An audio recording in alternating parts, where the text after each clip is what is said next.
Hello everyone and welcome to another episode of Drums and Drams. My name is Cameron and I'm very excited for this video. I'm going to be taking a look at Glenmorangie's newest limited edition release, A Tale of Cake.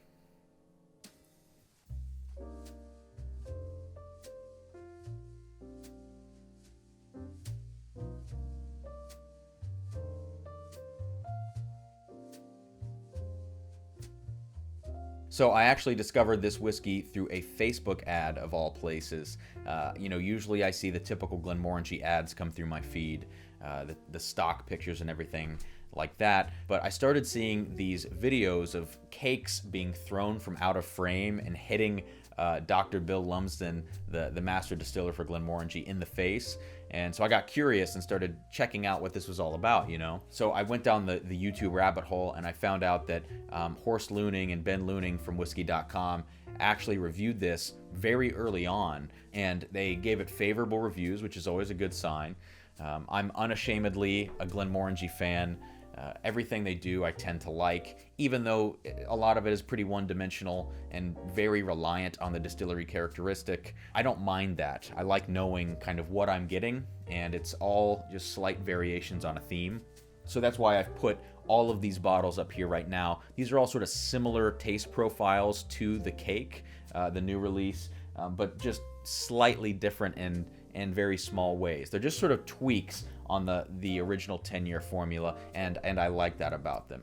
But I wanted to get straight into this review, particularly because my last review was so freaking long. I didn't realize I talked for almost 20 minutes.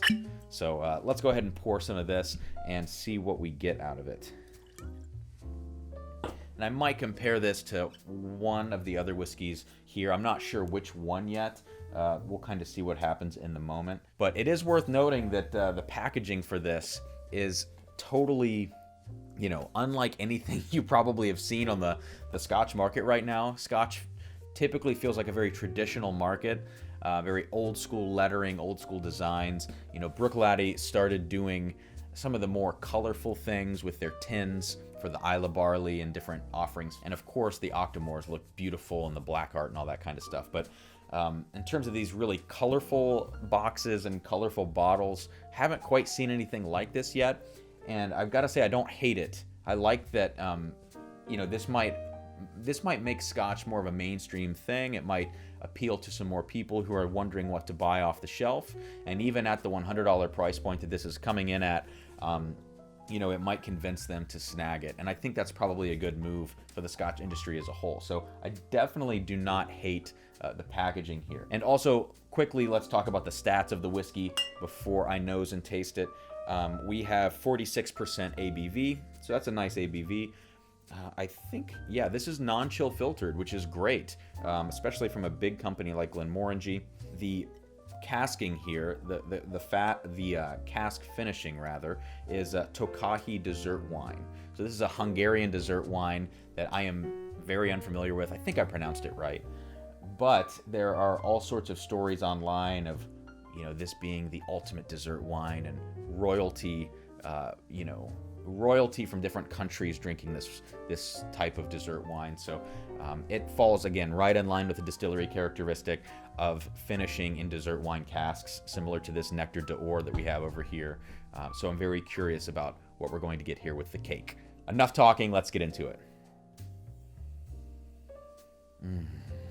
That's that's delicious.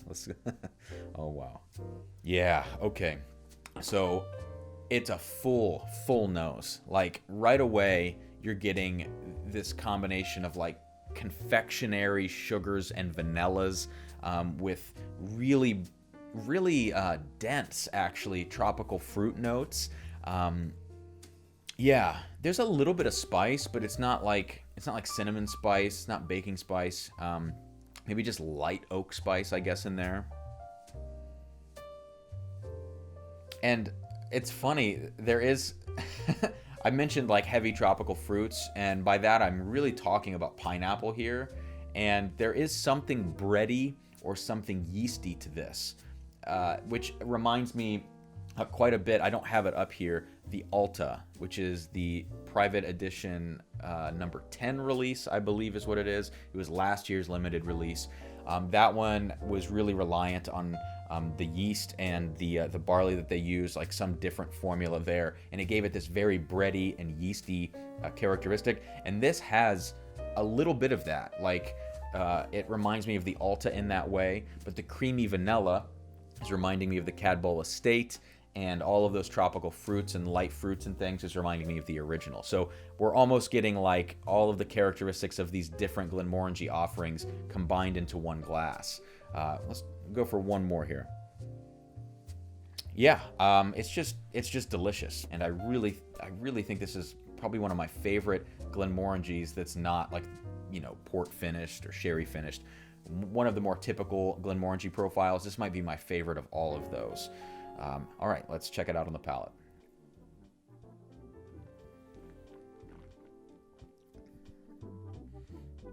Yeah, that's interesting.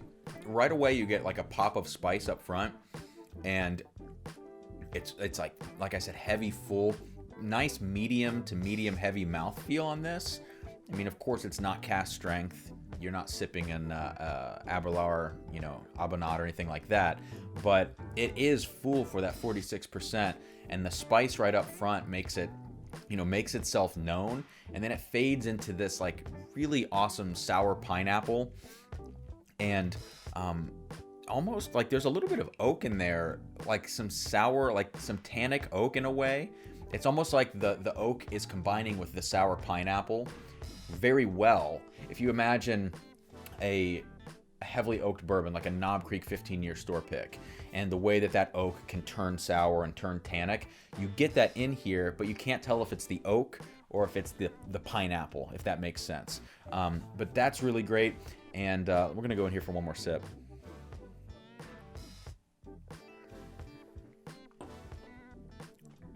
And of course, like, right after that pop of spice up front, before you get to those sour fruits, it's all vanilla.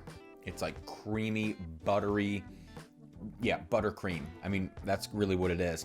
That kind of vanilla up front. Then you get to that sour pineapple / oak type thing. And right now, as it's fading out, as the sweetness fades, the sourness is really what emerges in this finish. It's a nice long finish, and there the sweetness is kind of coming back now. So you're alternating between this sweet and sour thing really throughout the whole experience, but I would say mostly mid to back palate into the finish. You start alternating sweet and sour, and it's a really nice balance. Now, I will say that the longer this bottle's been open, which is at this point probably been maybe 2 weeks or so, the sourness is getting heavier. There's getting more of that as it oxidizes. The sourness is coming out more, and sort of that oak tannin characteristic is coming out more. And that's exactly what happened with this Cadbull Estate offering as well. This one feels like, at this point, it's been a few months, it's so insanely oaky and sour. And I don't mean dark oak. It's light oak, but sour. I don't know how else to describe it than that. Just really tannic and drying. And I'm hoping the cake doesn't turn that much to that characteristic. I hope it maintains where it is now and doesn't continue to get more sour, because then it might be bitter, it might be slightly out of balance. But where it's sitting right now is great. And I've got to say, I mean, after 2 weeks, we're down to here. This is one of my favorite Glenmorangie offerings, and I know I'm going to pick up a second and maybe even a third bottle of this. Not sure exactly what the production numbers were like. They say it's limited, but I don't think I'm going to have any trouble finding it for a while. So I'm not going to run out and grab a bunch of them right now just yet.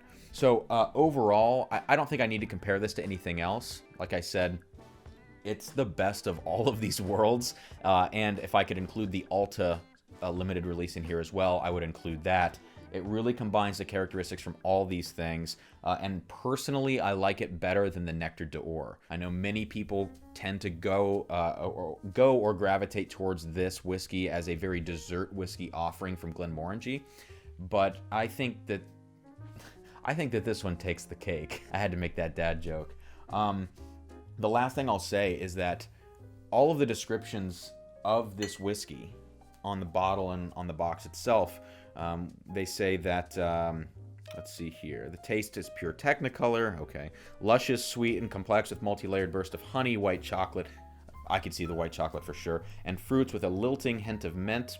Okay, maybe some of that spiciness, you know, that cool spice coming out of it.